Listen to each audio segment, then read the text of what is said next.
Hi and welcome to another episode of Noble. Today we are gearing towards the 16 days of activism. With me in the show, I have a guest, a friend of mine, that we will be discussing all matters gender-based violence. And if we don't exhaust everything, I know that greatly we will be tackling on issues gender-based violence as we gear towards the 16 days of activism. In the show, I have a friend of mine. I will allow her, first of all, to introduce herself.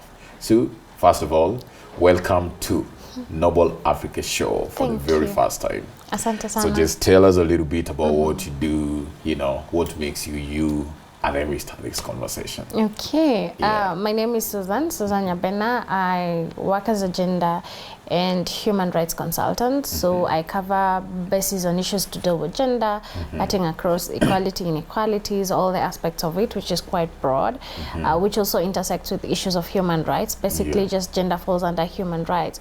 So that is what I cover, from consultancies to advocacy to corporate trainings, just in a sum up, I would say that, because it's really wide. Wow. Yeah. Yes, so first of all, maybe I just need to ask you, we are gearing towards the 16 days of activism, where we amplify all issues or matters around the gender-based violence. So to you, what does this day mean to you? Like these 16 days, what do they mean to you? Okay, I would say 16 days really, basically what people focus on is just to, like you're saying, amplify on matters around GBV, or rather have conversations on issues to do with GBV, you know, just looking at the year, how it's been, unpacking the whole conversations, looking at the data, the research that has been done by different organizations, and just be able to talk about it. And definitely each year we have different themes, and just trying to look at how basically the year has been, the government hours organization been handling matters of GBV. So that is when people go heavy on advocacy. That is when the limelight is really on issues of GBV. That is when all sorts of conversations get had about issues of GBV. So it's actually quite significant, really, because it's more of like a conversation starter. Yes. Well, so we're talking about the institutions, for example. Let's start from there, where people are working. What kind of policies need to exist? Or if I bring you today to my organization and I tell you, I want to see how safe we can have this office for, to avoid any gender-based kind of violence or violation of any sort that is, sexual, for example. So what should the institutions really put in place to ensure that we have a safe space where guys, both men and women, work safely? Okay. Depending with what your organization does, if you're selling products or services or whatever you do, then defines what kind of policies that you would have. One would recommend people to have a gender policy. So gender policy will be able to just cut across on issues that are program related. For example, you'll be able to ensure that if you're having programs that require implementation maybe at the community level, you're gender mainstreaming all your projects, you're gender sensitive and responsive, your budgets are actually gender responsive, so you're able to tackle issues, you're able to deal with matters of pay gap, you're able to consider issues of paternity leave, maternal leave, all those kind of things, or such emergencies, or being able to cater to first-time mothers and first-time fathers. Gender policy really covers all those aspects and many more. When we now come to issues of gender-based violence, it can be covered under the gender policy, but we would recommend sometimes people to just have another policy on its own, because also GBV is broad. When you look at the workplace, some of the GBV issues trickle out of the workplace. So let's say, for example, let me use an example of harmful and traditional practices. It's one of the forms of GBV. It will not necessarily occur at the workplace, because you're like, it's corporate, people are learned or educated, you would want to say.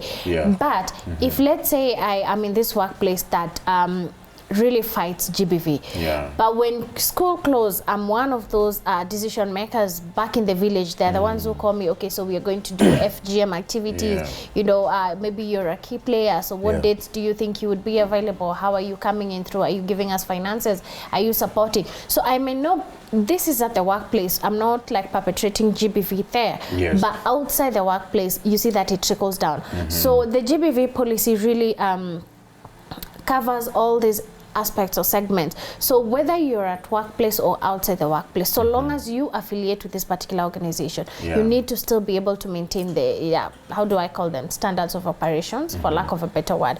So it cuts across. So let's say even if I'm out of the workplace and, you know, my organization hears that, oh, you know, maybe I attended an FGM ceremony, or I will be held liable, right? So having a GBV policy on its own, you're able to cater to so many other aspects which might not really fit under the gender policy. So that is why we would recommend, if you're, depending with how big your organization is and let's say the complexities or the dynamics, so if you're dealing with customers like other people who are out, let's say for example, commercial, how do I call them, like let's say supermarkets, or if you're selling products, or if you're dealing with supply chains, sometimes it's just good to have a standalone GBVH policy. So it cuts across even to the customers. Wow. Yeah. So something very very disturbing, and I know we've had this conversation, and I just wanted to bring it in the show so that we also unpack a few things around it. Traditionally, we are told by our parents, for example, that marriages, you know, it's for those who can endure a lot of things. And part of the endurance that they're talking about here is even violence, you know, like physical violence, emotional abuse. And you see most people who end up getting married, sometimes there's a lot of things that you're facing as a woman, or we will talk about men, but you know what the statistics out there show that more women, you know, are abused, for example, in relationships and marriages.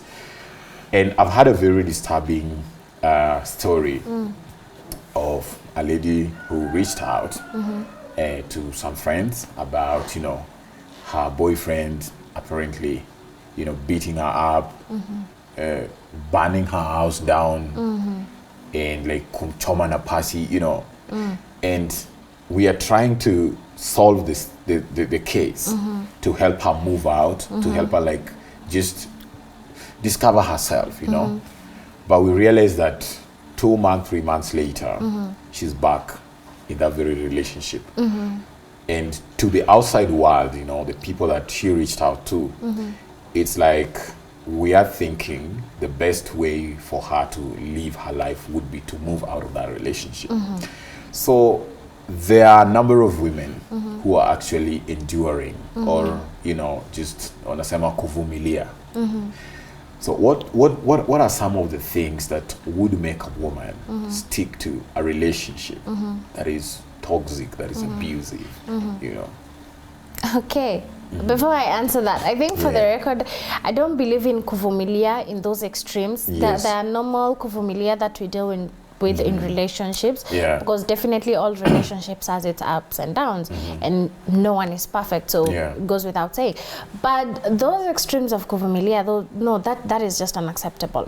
Women, I would say women who stay in toxic relationship, most of them really, it's like they've lost their willpower, for lack of a better word. When you would hear, they would say, but he never used to be this way. He used to be kind, he used to be loving, you know, maybe something happened, maybe he's just having a stressful moment, or they will give excuses to that, because true to it, when they started the relationship, because it's more like I wouldn't say it like a mind game kind of situation, but it was like love bombing and, you know, so many other things that will be taken out. There will be so many other things happening at the beginning, right? And then there's like an analogy that someone used. So how they take you down is like they will give you, like, from the first time, they'll give you 100%, like topmost, like way above the standards, and you're like, wow. So you see, and then he would reduce it kidogo, and you're like, ay, but alikuwa anaifanya, like he used to do better, so maybe this kidogo is just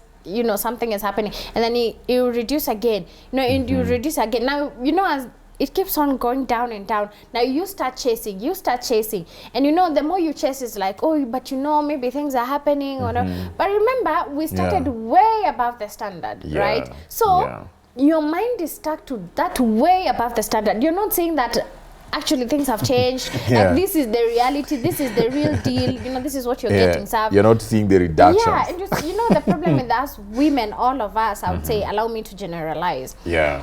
I think it's just the words that get us. It's just like the way men, it is the eyes that get you. Like whatever you guys see, that's it. For us, it's whatever we hear. So you see, I remember, you know, I would used to be told good things and whatever. Let me use an example of even my friend, of how that just played out. So you can just see the reality. My friend, like, would really, like, she was heavy on looking good. She would take time to dress herself, do makeup, you know. They had this really, like, when this guy was approaching, you knew this is how she is, this is how she dresses up. And then, you know, slowly, I just like women who are natural. You know, I don't like women who wear wigs, you know, wigs, whatever, farasi or whatever they call it. So, you know, it's not like something that will pull the rug under you immediately. No, it's they cheap, you know. So by the time these ladies are down in the pit, it's not like they don't want to get out of it. They just don't know how. Because this is someone who has kept on reminding them, you're not worthy. And you know, their self-esteem is actually destroyed. So these are ladies you would meet and tell them you're beautiful. They don't believe it. Because, you know, back at home, or with whomever they're dating, before they're told they're beautiful, like, they have to go to extremes. I know of someone who actually got into dieting. Like, we used to say unakula matawi. Reduce her the body size or something. She was already petite. Like, she was, so we were, you know, and okay, we laugh about it because now she's out of the situation, right? So we can actually laugh about it. But okay, I'm not saying that eating healthy, definitely I'm championing for eating healthy. But you see, you want someone to do it out of their own will. Someone needs to be comfortable in their own skin. So if I want to lose weight, I want to lose weight because I want to lose weight. I'm not losing weight because you need to fit a perfect imagination of, you know, in someone's head. You'll never make it, no matter how hard you try. Because then again, these bodies that we have, they age, they change, things happen, you know. Today you might be looking beautiful, tomorrow your face must decide to misbehave. So it's, you know, so I think that the constant chipping and chipping, because they really focus on butchering their self-esteem. And you know, there are some who are like, I'm the only one, like, you see the way I love you, nobody can love you. And then, you know, most of them, they do the isolation. So they will isolate you from your friends, from your family. You know, let's say you have an issue. No, us ladies, we can talk. So let's say I have an issue with one of my family members or something, or just a disagreement. So say I'll go and tell him, you see, unaona the way they will talk to you, these people, they don't care about you. It's me, you know, I'm the only one who is able to get you. These people don't know you. And you know, constant conversation of, if someone keeps on repeating something, at some point you actually start believing it. You're like, by the way, this might actually be true, you know. And they would twist and particular love situation. Is also here at play, you know. And then, you know, the way they give the love, that is not love really, but whatever they are giving it to you, it's kind of bittersweet situation, you know. And then they say with us human beings, we love bittersweet, something that it's kind of bitter but it tastes sweet and you don't know what it is, and you know, kind of gets you curious. So that is kind of how it is, you know. So most ladies, I wouldn't say that they don't want to get out of it. They do. It's just that they don't know how, or they don't know where to start from, because that is the only thing they know. They only know toxicity, they only know pain, and they only know hurtful conversations. They don't know love, they don't know something that is healthy, they don't know peace, they don't know, they actually don't know how to give and receive love, or rather they may be given love, but they don't know how to receive it. So you mentioned something about the isolation. Like, first of all, they isolate you from your friends. So what do you think is the role of, you know, this isolation? Because one thing I'm learning is that, you know, if you have a partner who don't want you to have friends, don't want you to link up with family, it means it has a plan. It's like a game plan, you know. So what's the role of this isolation? Because I've also witnessed a situation where even in my own male circles, they say you should not allow your girlfriend to have like girlfriends. You know, going to see her sisters, her family, like for what reason? So, what do you think could be the role of this isolation? I think it's just power play. It's just to have power. It's just to dominate. Because if I isolate you, then I'm the only person you know. I'm the only person you've got. Anything that goes in you, I'm the only person. So I'll pull the strings. So it's just really a power kind of play situation. So a woman will stay for this affirmation because she's not receiving them elsewhere. You're actually made to believe that they are the only ones who see you. They're the only ones who get you. The whole world doesn't really know you. They don't get you. So whatever they say, that you yearn. It's like you actually crave for them to say something. Wow. You know, it's you just want to hear whatever they want to say. Is it good? Is it bad? Which mostly is bad. Just let's have it. Let's have it. Because if he's not talking, it's another problem on its own. Because most of them also do silent treatment. Now, I'm the only one you're talking to, right? So if you're not doing my bidding, then I stop talking to you. You cannot reach out to anyone else because remember, one, you already kind of cut them off. Two, if you talk to them, we're gonna have a problem, right? So it's more of like just a power play domination situation. So this takes me to another conversation, like the role of empowerment. You see, you are a lady who, like, you've worked in these spaces. You understand what violation of any sort, emotional, physical, you know what it is. You know, so in my conversations, I think part of, you know, there's a role of lack of empowerment. For example, financial empowerment. There are women who've stayed in marriages or even relationship with the baby daddies. I know baby daddies were so abusive. When they walk into the room, they bring terror, you know. But women would allow them to keep coming in, to keep having relationship with them, or even in marriages, because probably they have an idea of, you know, if I leave today, what will my babies eat? So what's the place of empowerment of women economically and also like education wise? Like, let's educate our girls, you know. Okay, this is gonna sound different from what people believe. Actually, I know a lot of ladies who've educated, ladies who are learned in high positions, stuck in toxic relationships, and the people that they are dating are, please don't misquote me, but they are way below. Like if we are talking matters education, this lady would have a master's or PhD. The guy barely has a diploma or a degree. If you know, just using that as an example. I'm not saying that that doesn't work, it works. But I'm saying when you look at such a, it's not like only ladies who maybe don't have education. No, even ladies who are, even ladies in my kind of space, us who would speak out. Sometimes you find yourself in those abusive relationships. So when it comes to empowerment, I believe this is, okay, now this stems from how really you were raised. I think it's just from the child conversation. How did your parents, like, how did you see that coming out?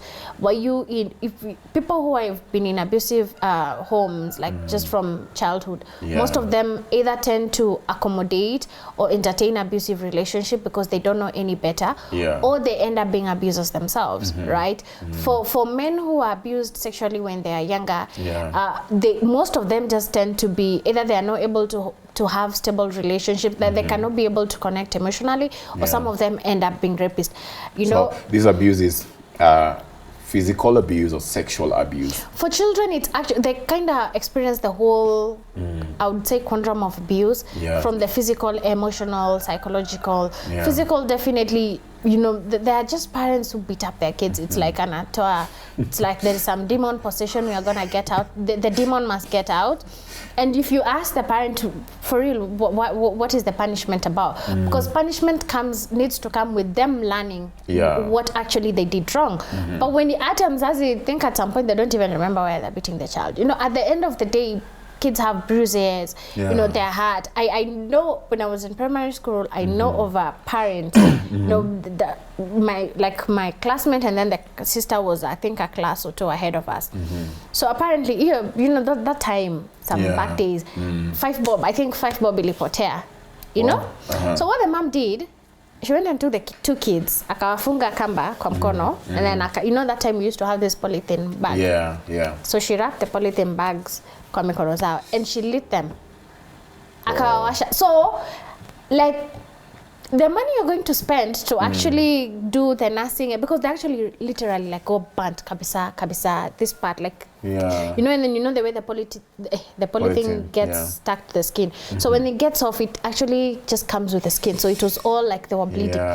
So the money you're actually spending to take care of the wounds, see, it's more than the 5 shillings. The 5 shillings. So you as a parent, what are you justifying? Like, what is that? Because truly to it, they actually never took them. Apparently it was found later somewhere, sijui ilikuwa imeanguka. So you see, make it make sense. Your punishment, what's the end of it? So these are people, when they grow up, they don't know any other way of solving issues.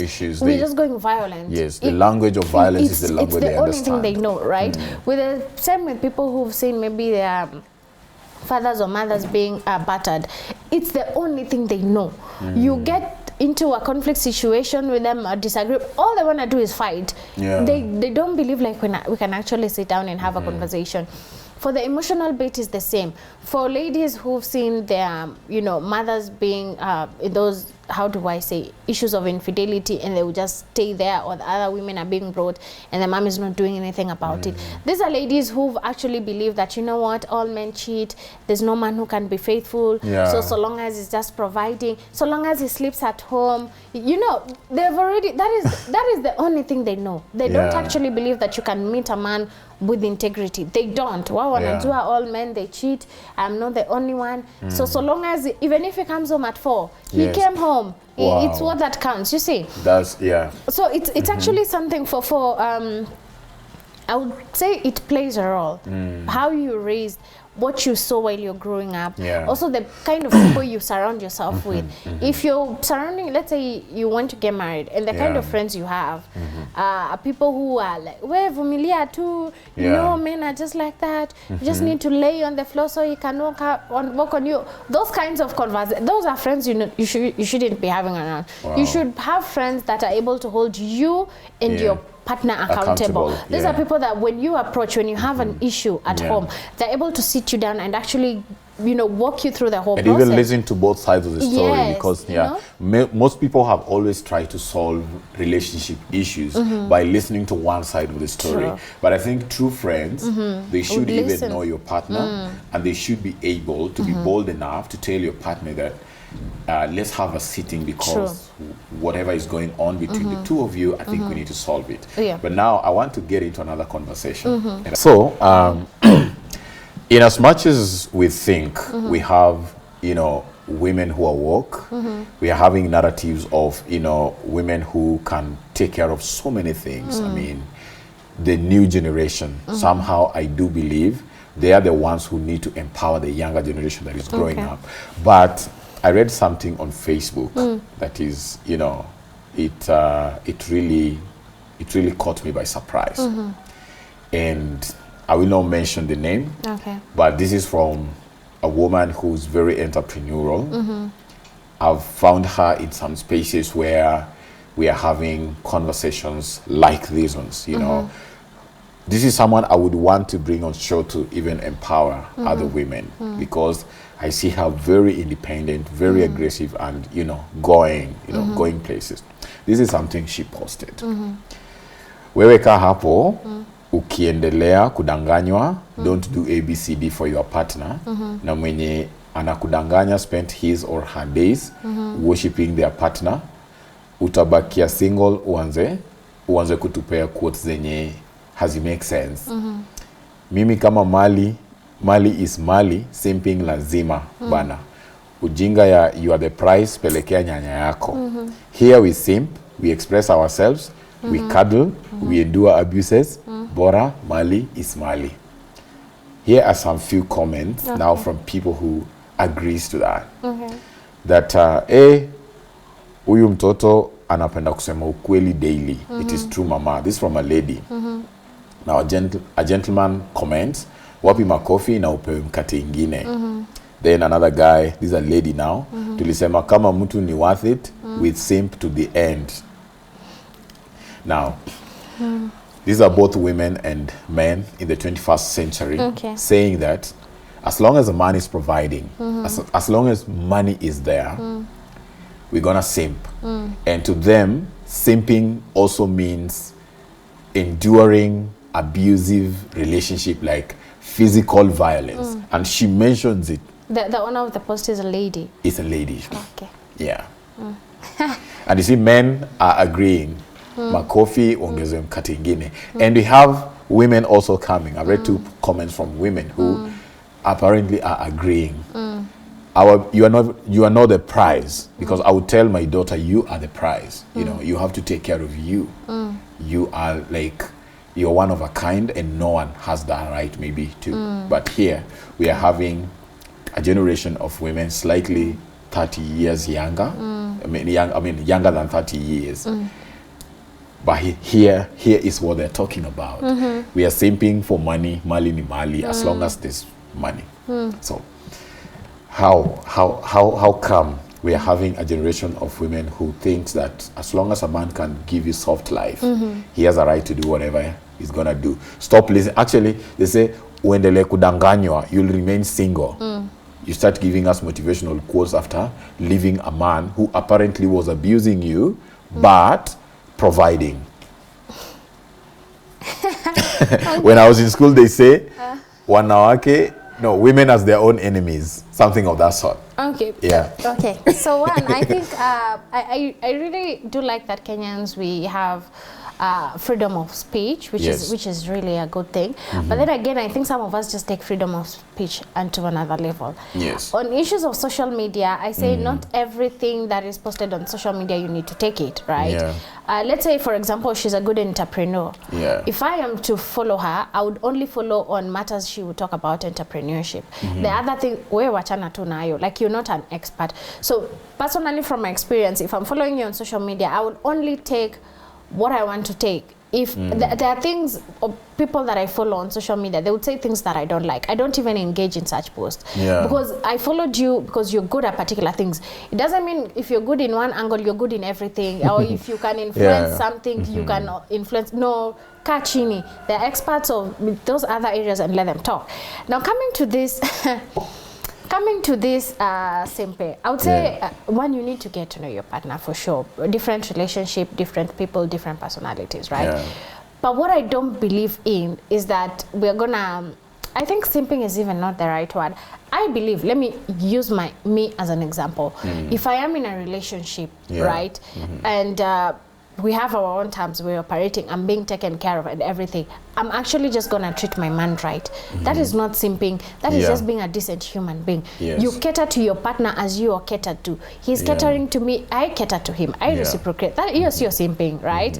Simping is, you know, in reality, this is not what you want to do, but you just do it anyway because there's money on the table. That is very different with having a partner, in the sense that, because every relationship has highs and lows. So when pesa ikisha, what are you going to do? Leave him and go and simp onto another. Si utazunguka dunia, you know, my perspective. But for this generation, with these people coming up, you know, there's a lot of conversations really on social media. Everyone is an expert about something. And the unfortunate part of it is the people who are so loud are people who have the least expertise in these areas. That's for sure. And unfortunately, for people who are now experts in these areas, I think people are so busy to just sit down and be able to like indulge or start up conversations such as this, because there's so many other things you need to cater to, right? It's the same thing I say.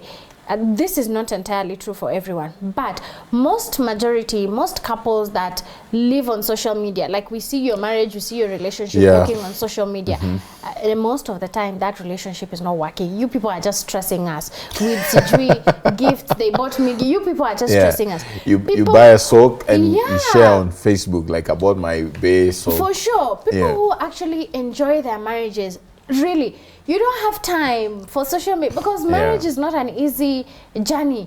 So before you're done pampering your husband when he's come back from work, hauna saa ya social, sorry to, like, I'm just being very honest. I'm trying to look at myself as a you know, a corporate person, I'm coming back from work corporate, you know, that is the time you're trying to catch up with your partner, trying to see, you don't even remember where your phone is, because you see, you have so much.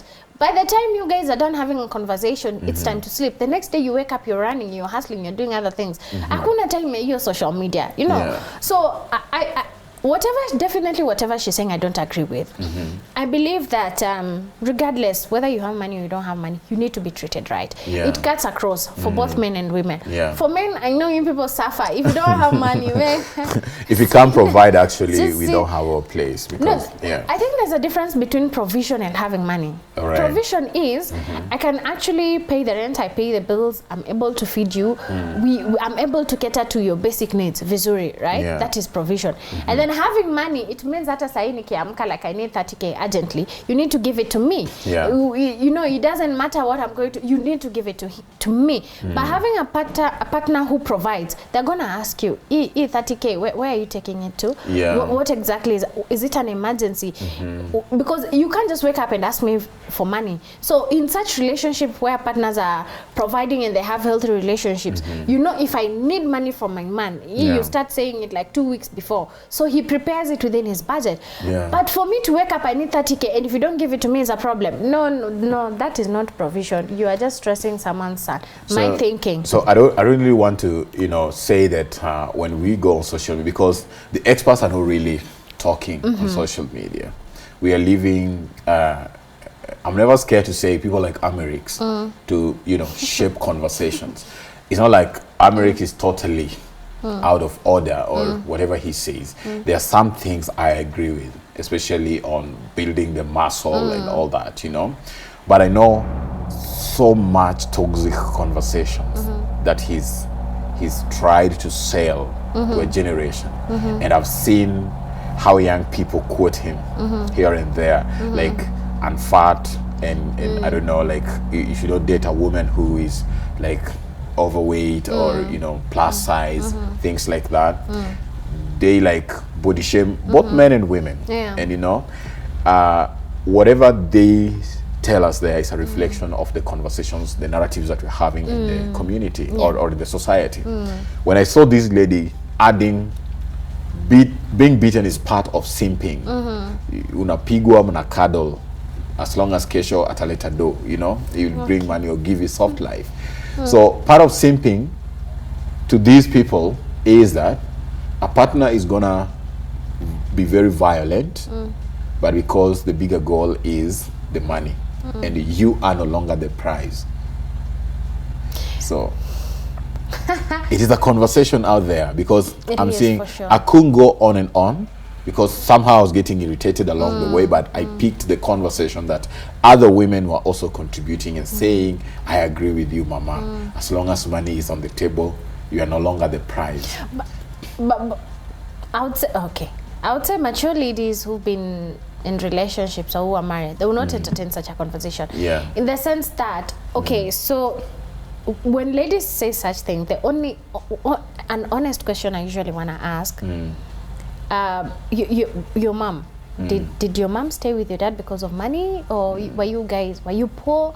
Because I would say that is kind of poverty mentality, sorry to say, but I tend to believe if you're raised up in a background that whether you had or you didn't have, you're actually content. Money is not gonna be your number one priority when you grow up. But when it's only money that you're chasing, poverty mentality really comes in. Because which means, like, where do you draw the line when we're talking about chasing money? If you were raised in a background that, yes, there are days we don't have, it's a reality of life, there are days we don't have, but when we don't have, this is how we get through it. And then there are days we have, and we have a good time about it, right? But if you believe that you just need to have and have and have and have, right, and you would do anything to have it, that is a very big problem. So such kind of people, I honestly just want to sit down and ask, like, how was your situation with your dad and mom? Was your dad just providing all through? Because if he was, you wouldn't be having such conversation. You will know that provision comes with a lot of decency, with a lot of structure, with a lot of healthy conversation, and provision comes with a lot of accountability. There is no man who will just be providing unaamka tu asubuhi, he's just giving money left, right, and you guys are going to go broke. Yeah. Provision comes with a lot of accountability. Yes, I'm providing. Yes, I'm giving you a good life because you're my woman. I want to see you looking good, or I don't want to see you struggle, right? I believe that women should not struggle, really. But, you know, there is a way that is done. It's just not to wake up and we are just giving money. We're just giving money. You get, Yeah. So you're saying that a background of lack, for example, can lead to a woman enduring a toxic relationship as long as money is on the table. Yes. Yes. It's the same with, you know, for girls, especially firstborn daughters. When, you know, for parents, okay, as much as people don't want to agree, quite a number of us, our parents were toxic, for lack of a better word. There was a lot of abuse when we were growing up. So these firstborn daughters, they always just want to get out of the house. Always. That is why the first man who will come, I love you, they'll get married without thinking twice, and they will marry at a very young age because they're really actually just running from this other situation. And it's the same narration or narrative. If you're really, really used to lack, and you're not able to sit down and work, be like, just to work your mindset, be able to change your perspective, shift, you know, read books, go to therapy, you forever run away from poverty, not in the right way. You'll not be working hard to get yourself out of poverty or build yourself for growth. Anything or anyone that you look will get for out easier of, ways. you will take you. And simping will be part of the easier way to just get it. Simping, I don't like that word because people misconstrue it to so many things. That is way below simping, I think. You know, because whatever you're doing, I'm sure let me not even say that, but no, it's just not acceptable. All right. I believe another thing I would say, you know, the way they would say that women would date sponsors and everything. So the person within my age bracket that I would maybe date or get married to, right, vis-a-vis the sponsor, there's quite, like, let's say 20 to 30 years of difference. So this guy is not gonna be able to cover that 20 to 30 years. So you need to pick a struggle. If you want a family, you need to accept that I have to start from somewhere. But if you want money, you also, you know, you have to choose. In life, actually, it's all about choices, and you have to pick your battle. You have to choose your struggle. So if you want to money, then go for money, right? But don't pick someone who's trying to build themselves up and stress this one. Nataka this one urgently. Nataka, you know. But then again, we encourage people to actually, both men and women, you just need to build something for yourself. Like whatever I say, if I ask you to take me out, or not even, okay, we don't ask men to take us out, you just need to take us out. But if, let's say, I have in the morning and I need 10K urgently, I need to be able to give that 10K urgently if I'm ever asked. I say you kind of need to be, you ask what you can actually give. So if I'm taking nikipelekwa hii restaurant and I'm like, I can't do this kind of restaurant, I only do this kinds of restaurant. I know that I can be able to swipe my card for that particular restaurant. But ukiuliza kitu huwezi afford, so ukifika huko mwanaume akatai kulipa, you know, that is then it's what an embarrassment, you know. So I would say for that really helps you know what you want, where you want, and to encourage ladies to always go, take yourself out, take yourself to these nice places that you see hidden gems. Go eat dessert. You know, alone in at CJ's. There are places with good desserts. I can't say them because, you know, but there are places. There's a place I know at Laurentian. It has the best dessert. You know, just don't. So you would travel, like you can move from one side of the town to the other side of the town to just enjoy and have that experience for yourself, so that isikuje tu ambiwe kuja, you know, there's a time I think a conversation was being had on social media that ladies would do anything for chips and kuku. Jamani, no, we shouldn't be there. So I would say, like, people need to build themselves, for both men and women, so that not anything that the first thing that comes that says whatever you want to hear, you will go with it. So Susan, that has been a very beautiful conversation, and I think most of the things we set out to, you know, talk about, we have covered them. Now, what's the way forward for a balanced society where both men and women will respect each other and know that any form of violence, you know, has like a long-term effect? Because even women who both women and men who've moved from abusive relationships end up, you know, continuing the narrative of abuse in one way or the other. So just as a parting shot, what would be like, you know? For one, I would say let's embrace therapy. Therapy is not for people who are mentally ill. We all need. I say in this generation, what were our parents? They were called a particular generation. I've forgotten. Yeah. But anyone within that period who are raised with those parents, we all just need therapy. Yeah. Right. Just go to therapy. Be able to understand some of the struggles that you're going through. Right. Because people are bleeding on each other. Matters relationship. Yeah. When you get to understand that, I believe we can always change the narrative. It doesn't have to be the way it was. It doesn't mean like kama uliteseka with your parents, you've got to do that to your kids. Or it doesn't mean that if ukiteseka when you're growing up, so it means that as an adult, okay, that is just what that is just me. You know, this me nakuanga tu hivyo tu. No, there is nothing. You can actually put an end to that. You can change everything. Like you can just do a turnaround. So I think one, therapy does help. Two, let's have meaningful conversations. I appreciate that now anyone and everyone can get information out there. But a little bit of research, a little bit of just getting your content right, a little bit of having the right people in your conversations. Not just anyone who comes to say anything, because we need to have that conversation. It helps because easy people listen to a lot of whatever is on social media. Three, the kind of shows we do have. Like I barely watch shows because it kind of bring the same narrative, you know. Like a rich man falls in love with a poor girl, and then families are up and down, and people are, you know, there's just so much going on, you know. No, we need to shift those kinds of conversations, right? I understand that it takes a lot into the script and everything, but looking at, we can do research, look at what our society, our youth are struggling with, then be able to structure the script to just be able to reflect on how to navigate these kinds of issues, right? And then I really believe in dialogues. I don't think there is anything in this world that cannot be solved in dialogue. And just from the onset, that is why we are always told to pray without ceasing. All we do is dialogue with God. We do have conversation. We talk, he talks. We dialogue. So when you're having these dialogues, I think we also need to have like a balance of the stories from different perspectives across the gender spectrum, yes, right? Yes, that one for sure. It's not really, and I know like 16 Days of Activism really leans so much on the women, or rather just that the term gender, even at our parliamentary sessions, when you say gender, it's like gender equals women. It is not true. I have male friends who've been in abusive relationships, who are being, you know, traumatic. Sometimes you think like, you know, for us, when the logic is not logicking anymore, because it doesn't really make sense. That a man can actually be in a toxic... Yeah, because you tend to imagine that men will have the ability. Men really don't take disrespect. Like, kidogo tu hivi, men, red flag, out of the door. For us women, tutabadilisha the flags to whichever colors we want until we cannot, but you know. But for men, any tiny, slightest form of disrespect or misbehavior, those people will step. So I know men who stick because, okay, there are kids involved and everything. But even with the kids, sometimes they just reach a point, they're like, no, I'm not going to take it. They would step, right? So I think that dialogues is key.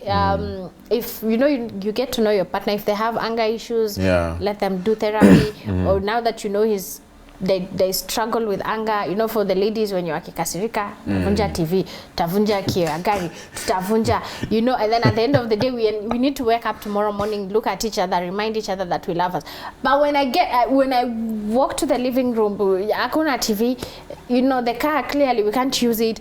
It a point I will not be able to take it anymore, right? So if you know you struggle with such kind of issues and you're having intense conversation, it's actually okay to put a pause on that conversation and take a walk. Baridi kuchape, sanity comes back. You know, people believe that we have to solve the issue here and here, right now. You know, kind of situation. Sometimes you just have to take a walk. Go out there when you're angry and solve your issues. You know, it is very necessary. Just take a pause. Not all conversations can be had in one sitting. Take a pause. Take a pause. And I think that also brings to the fact that this relationship that you don't know anyone, you just know each other, it's actually a problem. Those are not healthy relationships, because you are an individual 100%, I am an individual 100%. We come to complement each other.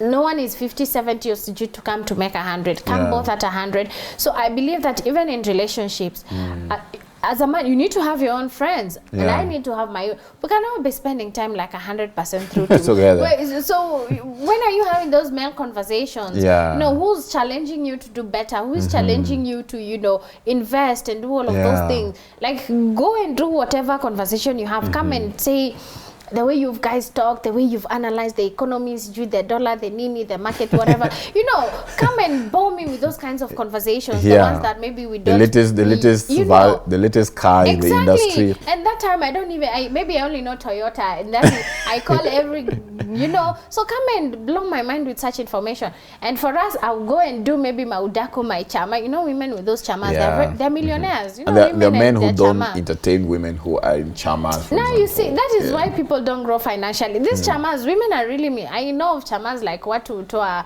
almost 100K per month, you know, to 750K. It varies. So utaki ende you chama, and that is where your money is coming from. The women will give you 5 million urgently. It just depends. Women are, you know, but women really, if you treat you, allow her to, you know, have those conversations. Even if you know she's gonna gossip, let her just go and gossip. That gossip brings sanity to her. It makes it fulfills her in other ways that, you know, you're not gonna be able to.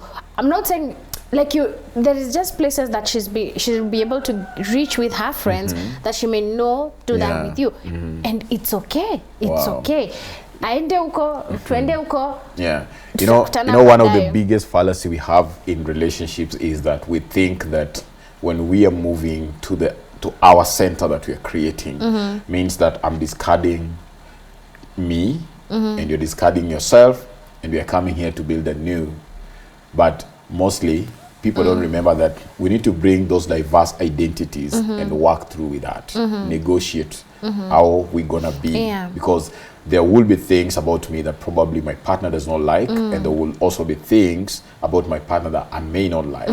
And it's all about giving each other feedback so that you create a center that is balanced. But it doesn't mean that you lose your identity as you walk into a marriage or a relationship. Yeah, that is true. And I think that is why most people struggle, or maybe they find it difficult to live a relationship, because they no longer even know who they are. They lost their identity. They sold it's like selling your soul to another human being to really craft a new you that you don't even know how, you don't recognize, for sure. So I think that also needs to be worked through, and then having more of these conversations. I don't know why people wait for 16 days to have. So you should actually wait for the 16 days of activism to have these conversations. We shouldn't. I think GBV, it's a day-to-day occurrence situation.